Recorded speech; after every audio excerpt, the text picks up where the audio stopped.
Tere tulemast Jaamaka 67 näidiskorterisse. Valisin siia korterisse üsna naturaalsed ja helged toonid, et näidiskorteri puhul just oleks see, et sa astud siia sisse ja sul on kohe hea ja kodune siin olla. Et ongi sellised naturaalne puit, beige, väikesed mustad detailid ja natukene ka rohelist.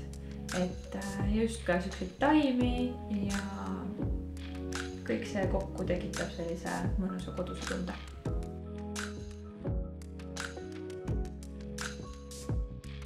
Ma arvan, et esialgu oli mu lemmikelemiks siin korteris sama söögilaud. Ma nägin seda ja kohe väga meeldis ja ta oli tugev ja ilus ja kõik oli ideaalne. Ja protsessi käigus sai mu lemmikelemendiks ilmselt esikus olev peegelsein, mille siis ise siin tegime ja polnud lõpuni päris kindel, kui hästi ta välja kukub, aga mulle tundub, et lõpptulemus tuli üliäge ja annab väga suurt efekti juurde. Et sellest sai lõpuks minu lemmikosa siin korteris.